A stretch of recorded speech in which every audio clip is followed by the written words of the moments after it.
welcome to the talk. Today, we're going to be talking about design and social innovation. There is so much more to design than we think. Before we actually jump into it, a little bit glimpse into who's going to be talking about this and where are we coming from. So, I'm Ankita. I lead the Social Innovation Studio. And in my journey, I have dabbled with service design, system design across different sectors, and finally realized that being able to use that to create a positive impact is what sort of drives me. And based on my journey, I've done masters of research in healthcare and design to sort of further the interest that I had. And yeah, today we're working with Social Innovation Studio, where we work with organizations, nonprofits, social enterprises to be able to dabble into behavior design, program design, research, and so many other things. The essence is to be able to use design, its values, its principle to accelerate the impact that these organizations are creating and enable them to be able to enhance what they're really doing.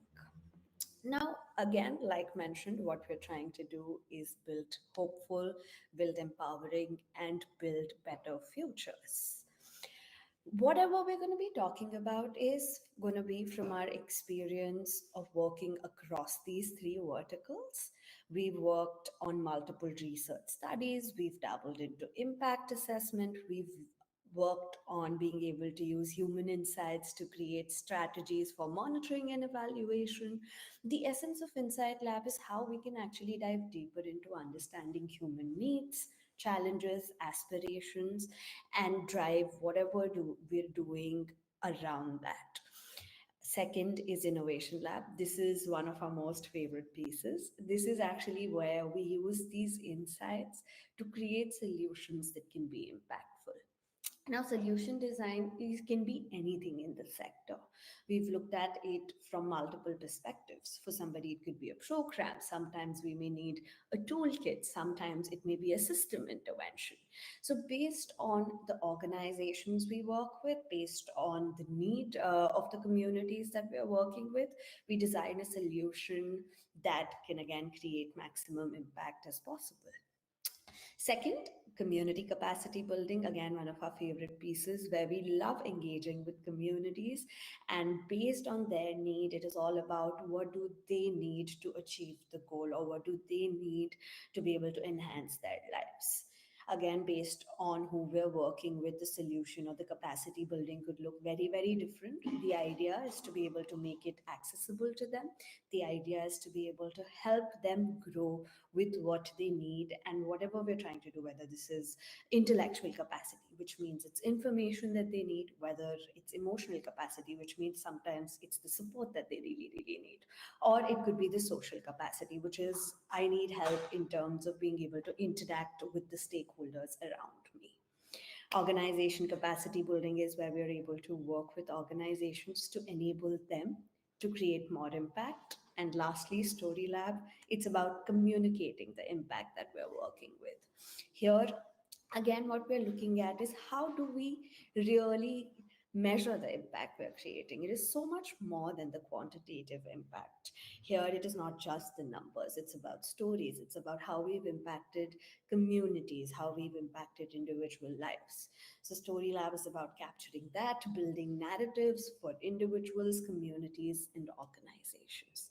Everything we're talking about is going to be coming from this experience. So, without further ado, let's get into it. Before we actually again dive deeper into social innovation, I want to take a moment and look at what really is design.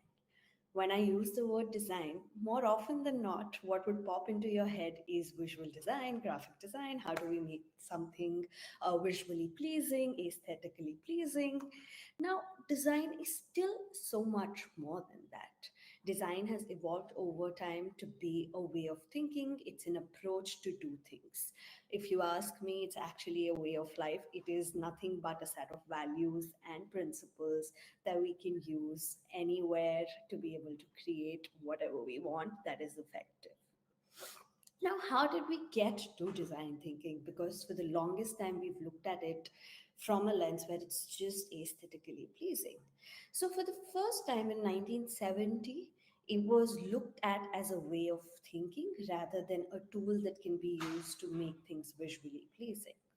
Now, this was applied across multiple sectors in the next 30 years, from architecture to education, and finally, for the first time, David Kelly was able to use this to adapt to business, which is what we call as system and service design today. And where did the term human centered design come in? That was actually Richard Buckman in 1992, where he was able to use this to solve for people. Now, ultimately, that's where the entire principle and the idea comes from, which is how do we use this to be able to solve for a cause? Today, we're living in a world where we see this principle applied across sectors, and we're living in a world where design thinking or innovation, as we know it, has revolutionized the world. We're living in a world where we have automated driving cars, we have a human robot that is living amongst us. We have Oho Water, where they were trying to solve for plastic, where we're consuming so much plastic when we buy a bottle of water. So they've made something called water you can eat. It's edible water. Now, keeping all of this in mind, there is another case study I'd like to dive deeper into as to how is innovation used. Let's take cabs, for example. How do you really go ahead about it? A conventional cab booking experience is, when you book a cab, again, you're able to, let's go back to where? So, airport, right? So, in an airport, you've just landed, you book a cab, you walk till the pickup point, you usually are given a pillar number where that be available for pickup, and you locate that. There are multiple jams that are happening, the driver is waiting for you or you're waiting for the driver, and finally you're able to get in the cab and get home. Now, what Uber realized was that this is actually causing a lot of chaos and delay. Now, again, because there was no systematic manner, whether you'd left the airport or not, because you'd booked a cab, there were multiple other people doing the same thing, which was causing chaos, which was causing traffic at bottlenecks, which was causing multiple things happening at the same time in the terminal. Now they redesigned this entire experience. The new experience was where it was not about individuals booking a cab, but individuals booking a category and getting a pin instead of being assigned a cab immediately. I'm not sure how many of y'all have used this. This is very easily available in Bangalore airport. Next time you're there, do try and experience this. But now what happens is when you're able to book a cab, you get a PIN number based on the category that you've booked. There is an experience, there's an Uber zone based on the categories where you're able to wait for that category, and the next available cab in that category is that you board, give the pin to the driver and drive off. What this has really done again is it has reduced the chaos. There are not multiple drivers waiting for the particular riders, but again, they're waiting for the next available rider in that category. So this is what essentially service design, system design, or being able to solve a problem looks like at a systemic level. There is still the other side of India. What we mean is what we're talking about is still something that is available to some of us who are privileged. The other side is where people are still struggling for basic needs, basic access. COVID did not help us in that as well. Where here we're talking about, when we say basic needs and access, we're talking about health, we're talking about education, we're talking about basic livelihood, stability, and everything. Now, if innovation really is that powerful and innovation can really help us do everything we've just spoken of, we can surely start using that principle to solve for this. Now, let's dive deeper into what does the ecosystem for us really look like at that level. There are going to be policymakers, there are going to be service providers, and finally, there are users and communities. Now, there are also government service enablers where, social enterprises, nonprofit organizations, and NGOs come into play. The idea is any policy or any scheme that is made, how can we make these accessible to users and communities where ultimately we are able to impact their lives positively? Now, even if the system is in place, the gaps that we're facing. So, if this system is so brilliant, how are we still not able to cater to so many people? Of course, the number of people that we're talking about in terms of India's population is large.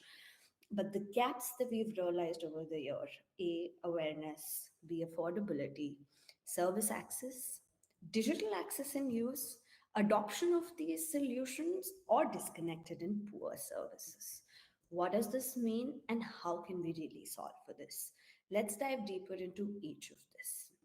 So when you talk about awareness, you're looking at, do they really know that something to help them really exists?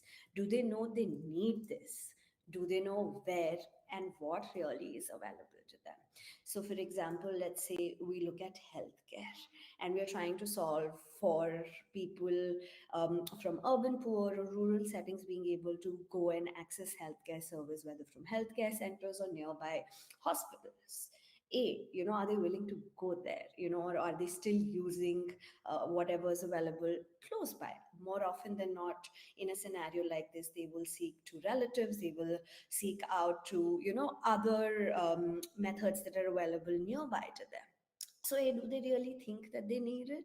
B, do they know where the nearest public health center is? Do they know what kind of services or what kind of consultations are available to them? Second, is it easily accessible to them? So here it's not just about physically making it present, but it is also about how far is it?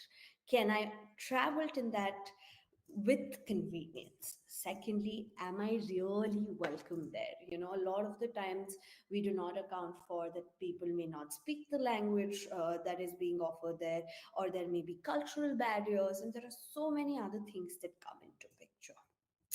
Third, adoption, which is where a lot of the mindset also comes in. We've created an healthcare center, but are people still willing to go there? Do they still look at that as a viable option? Or for them, is this something that they do not need and there's a mind block for them to be able to use it? And lastly, do they know how to avail it where, in a way where it benefits them?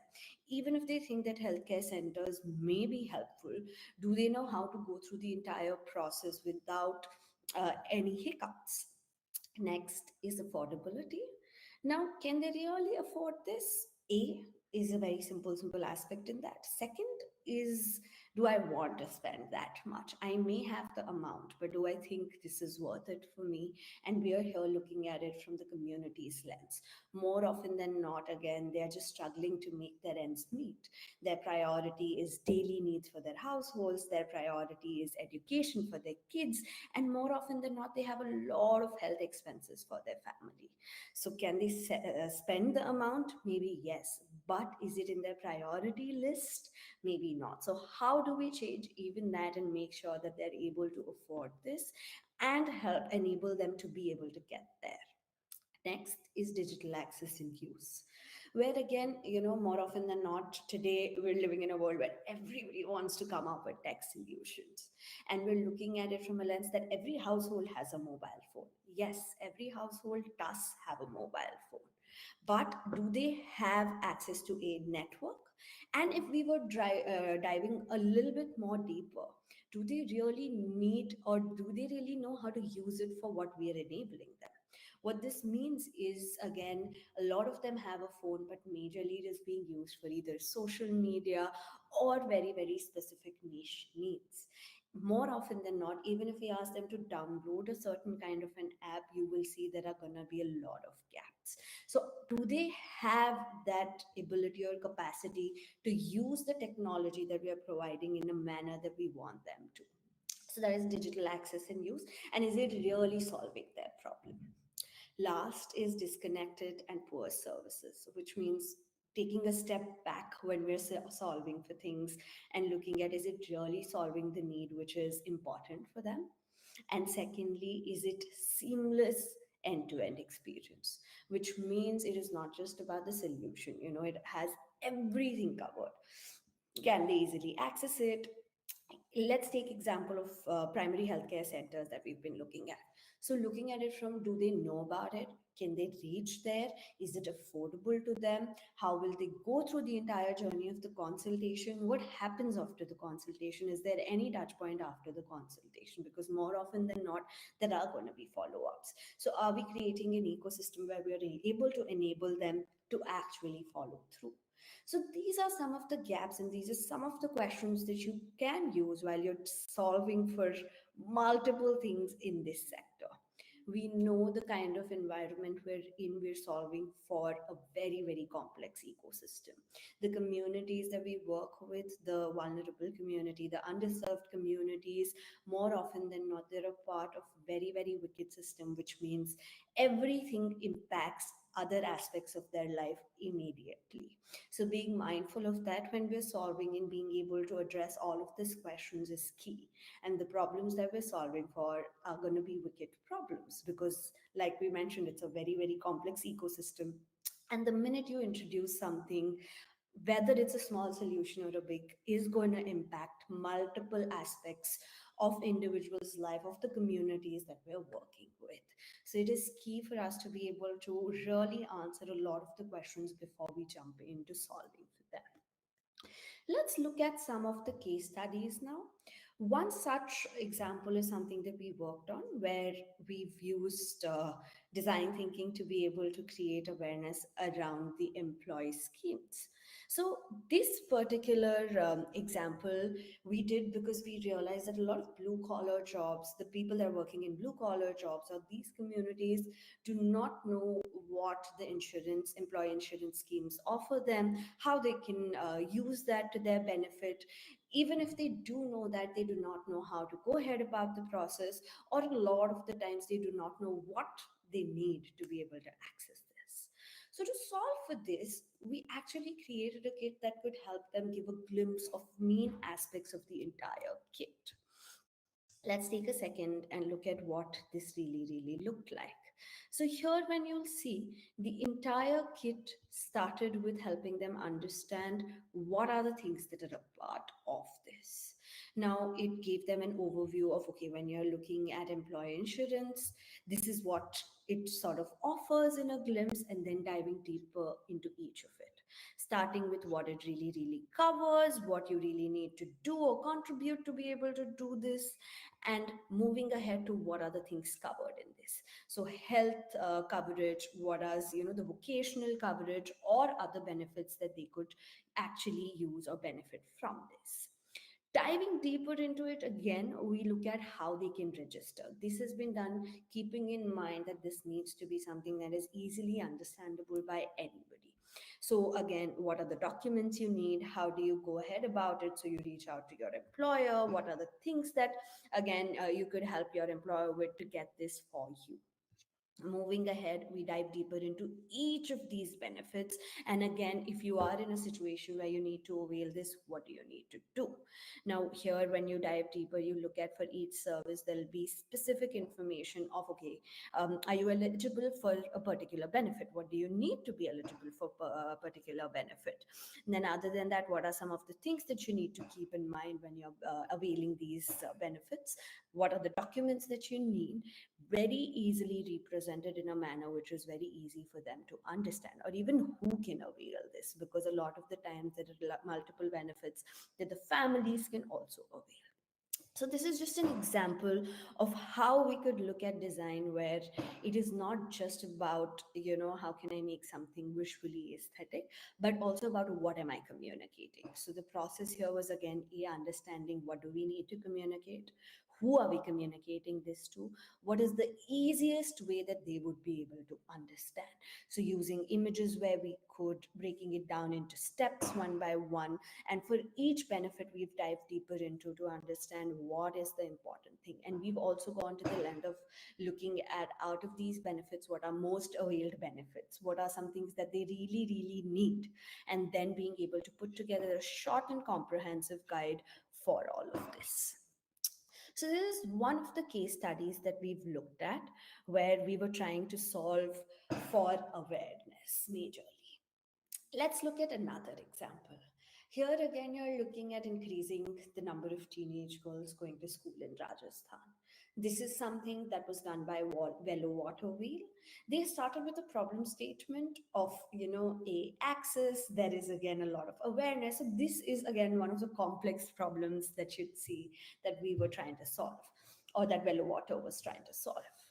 Now, moving ahead, let's dive deeper and understand what the context was. So, they realized that 1 out of 5 girls is dropping out of schools at the age of 15 to 16 years. Here again, why did this really happen? By diving deeper, we understood that teenage girls were spending 6 hours every day to get water, and they were carrying almost 5 liters of water per trip, and they were making almost 4 trips one day, which meant instead of being in school, they were actually spending their time getting water up and down for their households. Now, other than the fact that they couldn't really attend the school, the problems that were arising was a physical exhaustion. Second, there was chronic pain in, their body, neck, back, shoulders, because they were picking up such heavy utensils of water and doing these 4 trips up and down every day. Now, another problem was also again a health problem, which was a spinal cord compression, and it could also affect childbirth. Now, what the team did was to be able to look at how might we actually enable them to carry 20 liters of water easily. They were like, if you're able to reduce the number of trips, reduce the health effects that it has, there may be more time for them to be able to go and attend the school. So the idea is, how do we look at the time? How do we help them carry water? How do we make sure that there are no medical consequences to this? Here, the solution that Bello Water came up with was something like this. This was inspired by multiple things.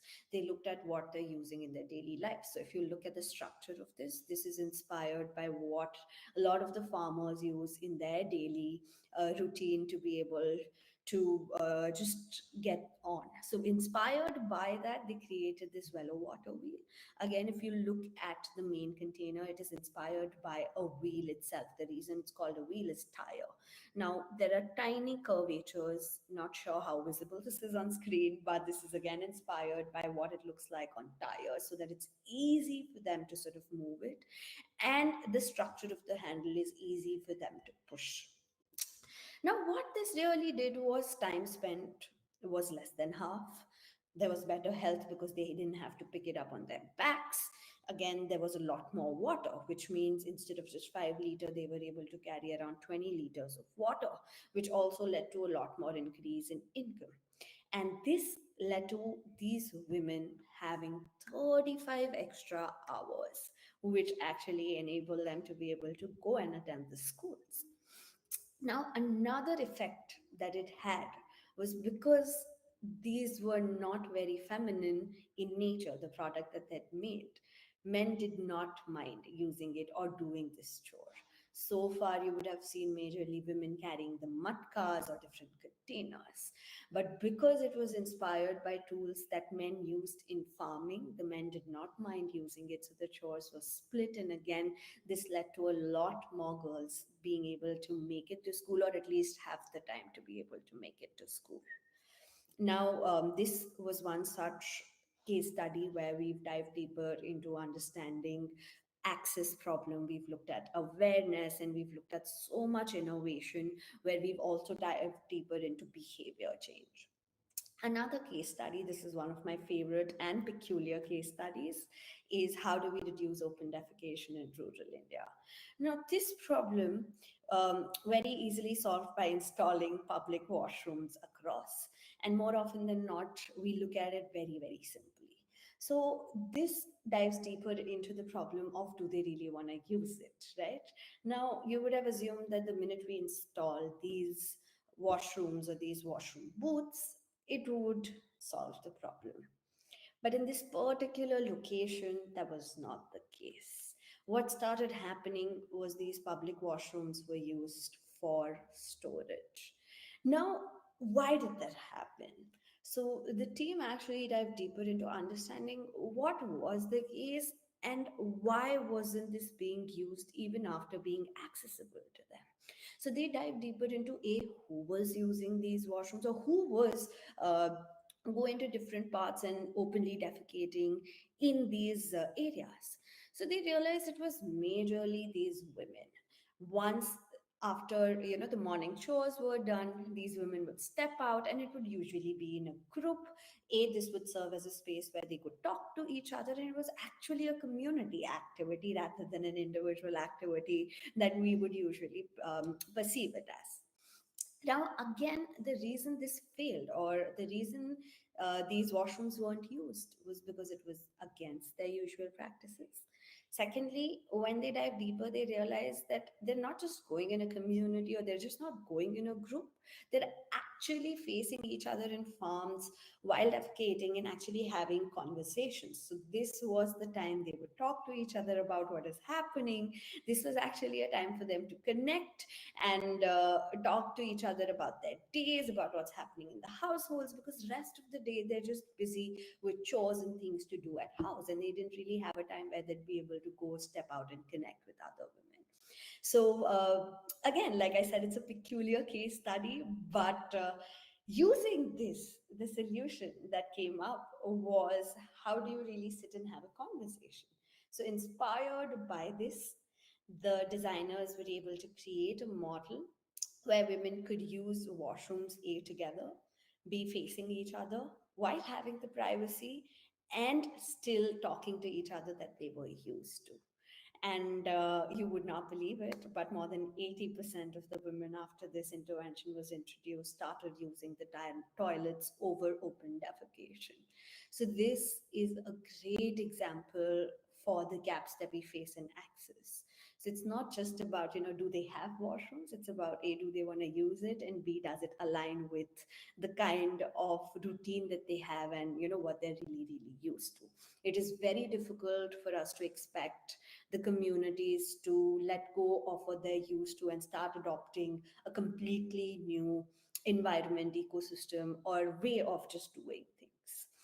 So, yeah, this again, like I mentioned, dives deeper into more than just do you have access to things, but looking into how can we make it fit what they're used to and their routines. Moving ahead, now let's dive deeper into design and social innovation, which is again, how did people come up with these solutions? What was the thought process? What are these values, principles that we've been talking about? And what does this way or approach and process really, really look like?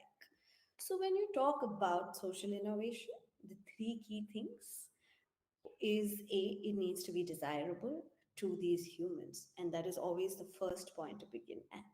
I'm going to go back to the example we were talking about last, where washrooms were accessible, but they were not desirable, hence, they were not used. Secondly, they need to be viable, where you're looking at any organization, right? From an organizational lens, can I offer this to my community? What is the most viable way that I could offer a solution that is desirable? And third is feasible. So, again, diving deeper into feasible doesn't really mean do they have access. Let's say if we're talking about a solution on phone. So feasibility is not just do they have a phone, but it is also about can they use it in the manner that is needed at this point to solve the problem. So even we were to look at, let's say I have an app that can help farmers understand what the market need is or what crops to grow.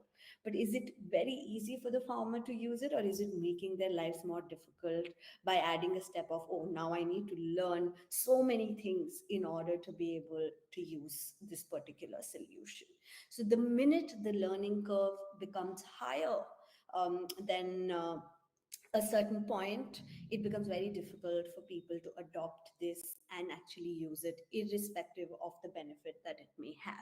So, a couple of ways. It doesn't just mean that we completely not look at technology and just stick to what they're used to, but accounting for the capacity building that would go into it when you're sort of going through this. And how do we do this? Can it be done in steps? So, one of the approaches can be, instead of giving everything together, we start with, okay, what is the one thing that we can solve for them?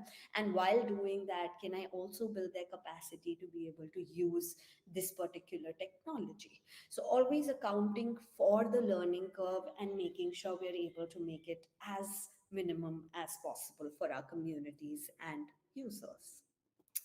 Now, how do we sort of get here? So we start with the problem statement, which is what is it that we're trying to solve for? We will dive into process of understanding how to get to the right problem statement as well. But the key here is, if you've gotten the right problem statement, more than 50% of your approach is done.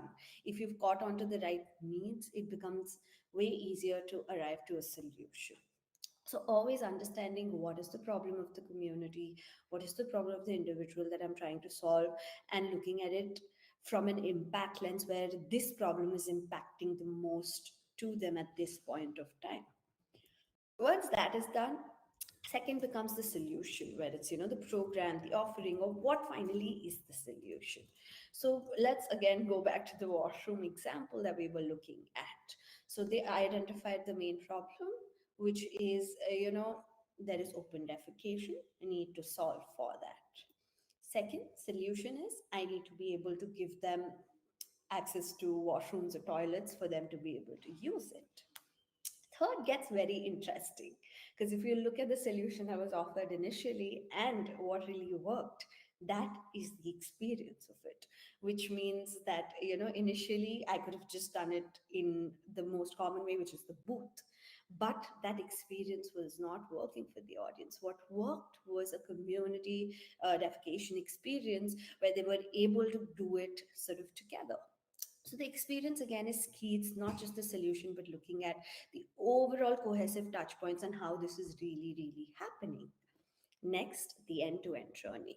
Here, it would mean, they called it Lota Party, because they would carry their lotas to the farms and sort of do this. So the end-to-end journey in our case would become, again, same. What looks like the water. So there's a hand pump in the center. When they're coming, are they bringing their own lotas? Are they bringing their own utensils? Are we supposed to keep that? What happens, once they've used the washroom, and then being able to build that entire system. So the idea is, once you've cracked the experience, looking at the entire end-to-end journey and making it more feasible for them. Next is the key, where how do I deliver this from the back end perspective? I've curated this, but what do I need to do to deliver this? So to create this, what do I need? Again, from water lens, what do I need? So being able to deliver this to our users or community.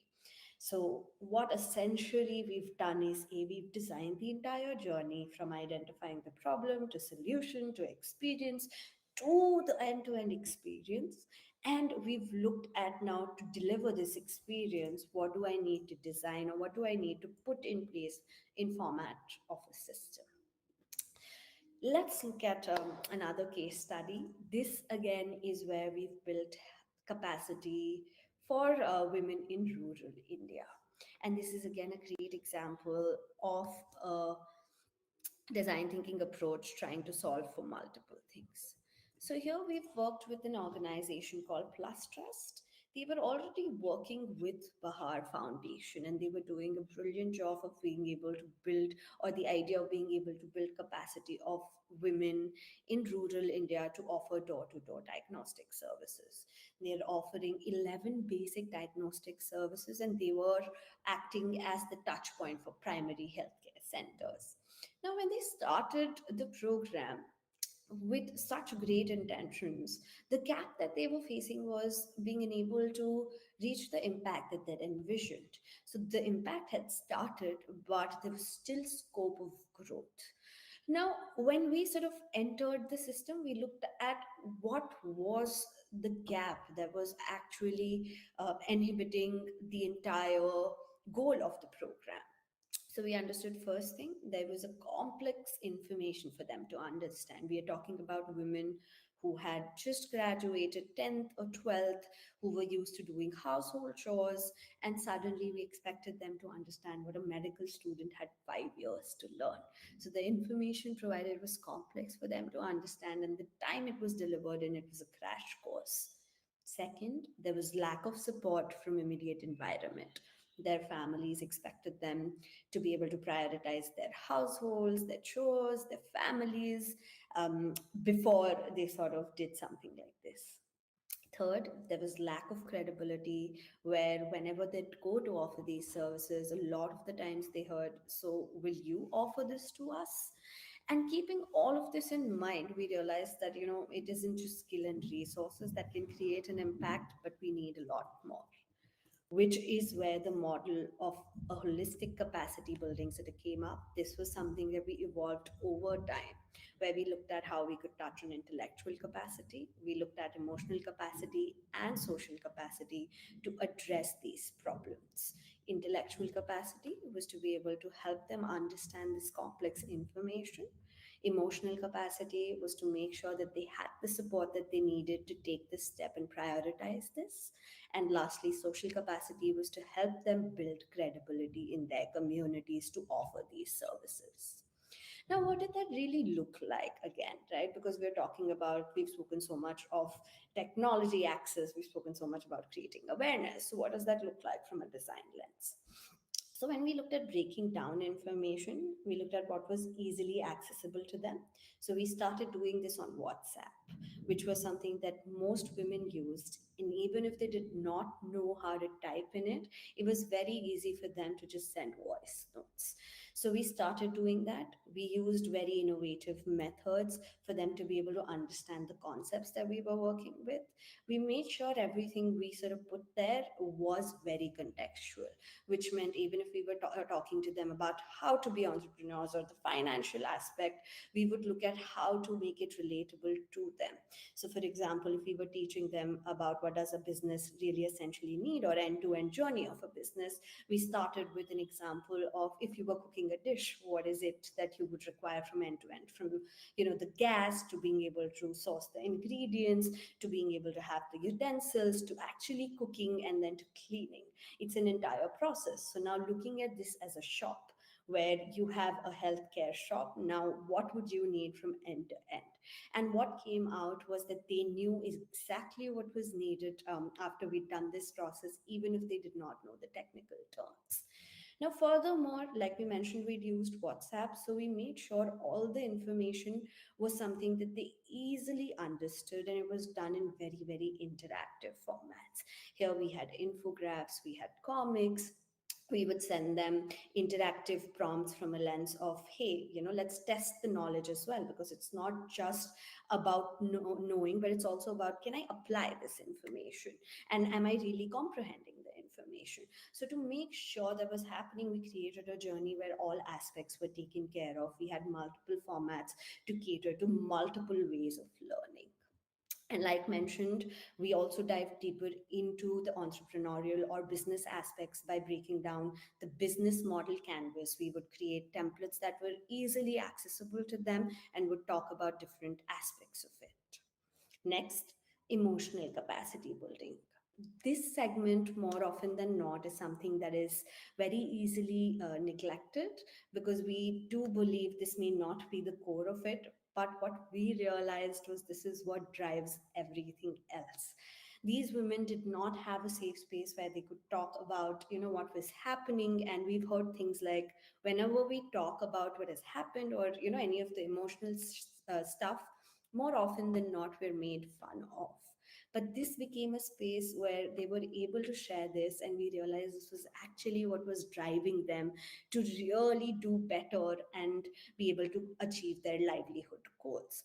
So we tapped into that and created a safe space where they could talk to each other, not just us, and share their stories without feeling judged.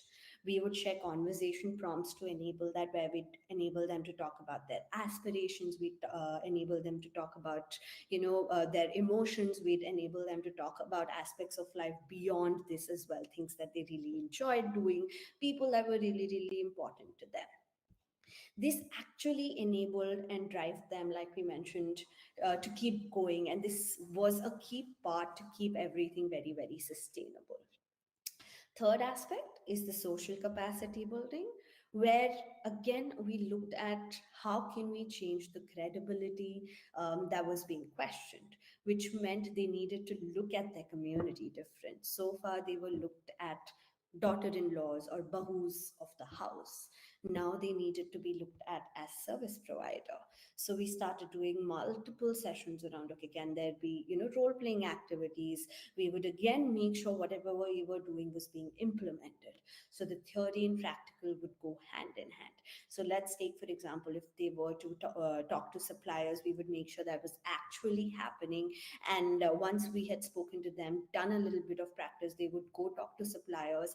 This would also enable us to understand the reality and the gaps that they were facing, so those could be addressed immediately. This was a slow process, but this was an effective process as well. By the end of these sessions, we were actually able to enable these women to be able to build their livelihoods.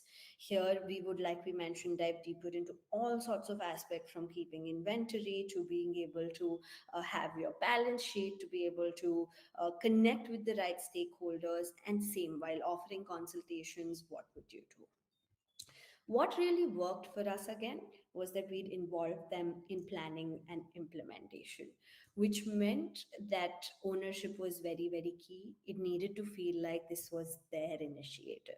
So whenever we were planning calendar of what was needed, there'd be a part of it. It would actually be them who were sharing this information in the WhatsApp group, where on a rotational basis we would appoint a leader in 2 weeks who would share this information and who would be our major touch point to understand what the community needed. What this did was again enable us to understand, tiny insights. For example, one thing that came from them was that they really wanted to learn English. Now, this we would have never probably looked at from the goal that we were really trying to solve. But this was a very key part of being able to build their confidence to even go and have a conversation in the community. Second USP was that we were able to enable a safe space, which meant this served as a foundation of being able to drive them and keep this sustainable each and every day. And they knew this was something, this was a space for them. Third, we made sure that theory and application was going hand in hand, so that we would be able to identify the problems that were happening on ground immediately and solve that immediately. Now, what this really did was we were able to help them increase the tests that they were doing. We would help them able to increase the monthly income. When we'd entered the ecosystem, the amount that they were earning was anywhere between 400 to 500 a month. And by the end of it, our star players were actually earning over 5,000 a month. Similarly, this had other benefits where, we were able to enable these women to have conversations with the community. We had initiatives where they were able to talk to other women about menstruation, just basic health practices in the community. And a lot of them, even within themselves, started transitioning to better health seeking behaviors. Secondly, we saw a drastic increase in confidence for them to be able to go ahead, talk to community, offer these services, or just enable behavior change in their communities. Third, this actually even impacted these women's saving and financial practices. And lastly, they were able to interact with so many more people in the community. When we'd entered, we realized they were talking to 2 to 3 people a week, where once we'd exited the ecosystem, they were talking to more than 10 women per week to be able to create health and hygiene awareness for their households.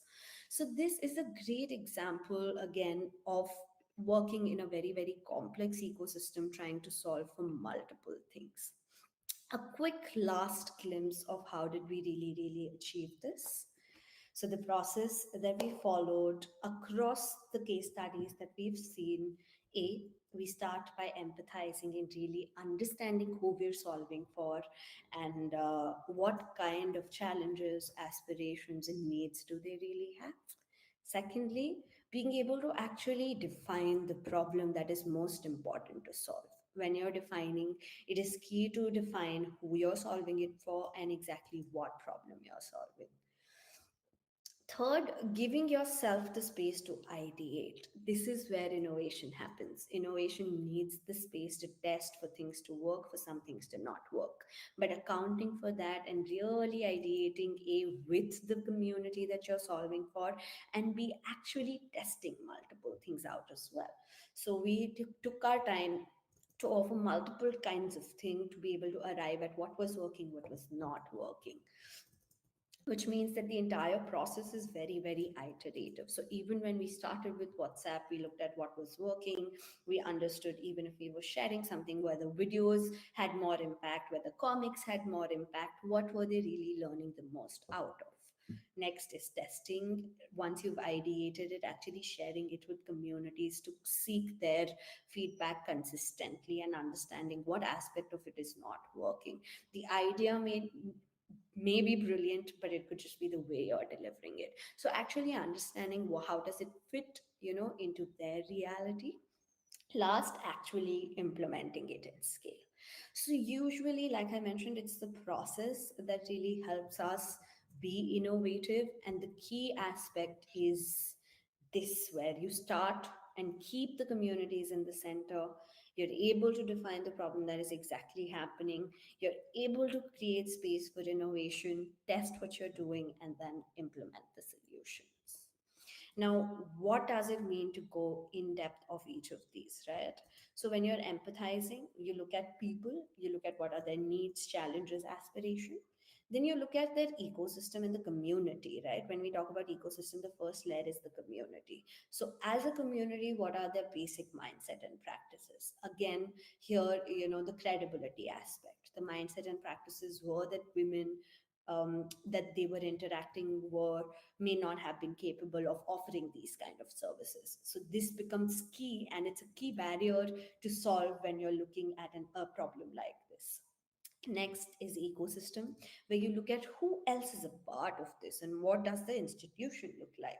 So here again, a key part becomes, can I solve for the people not being able to seek, informal health advices, whether this is from traditional babas or other players that similarly offer healthcare services without having any sort of experience in that domain.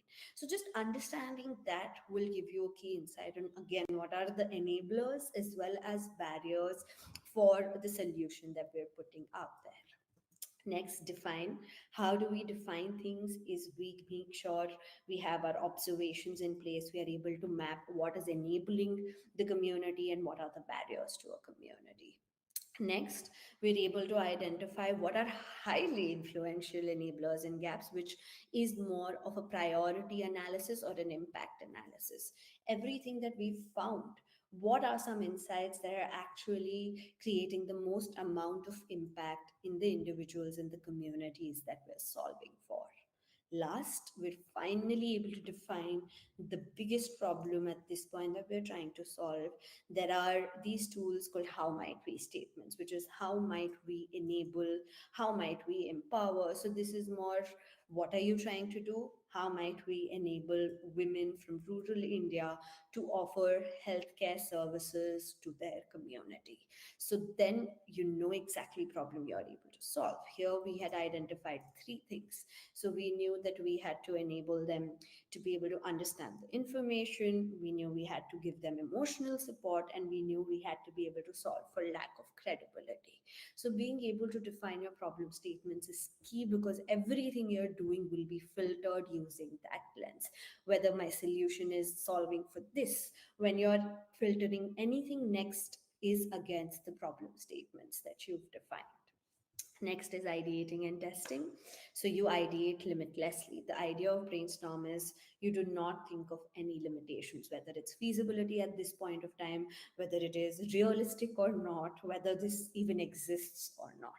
The idea of brainstorming is to go limitless and then look at what can be offered, and even if essence of certain solutions which may not be feasible could be replicated. When you're shortlisting feasible ideas, you're shortlisting keeping in mind the problem statements that we've defined. And key before you go testing is how do I create efficient or quick prototypes to put this out in the community before I develop the entire solution. So, again, this could mean multiple things. What does prototyping look like? Here are some examples. We've used multiple methods over the years to do this. We've used WhatsApp, we've used, basic wireframes on papers, we've built basic testing products. One of the key things, given the sector we're in, that works very well is service walkthroughs, which means more often than not, we're building programs, we're building systems. So, actually testing it out and putting it in a manner of a journey and going through that with our users and communities to replicate the experience in a low and a quick prototype manner to understand what would it look like for them, whether or not this would work.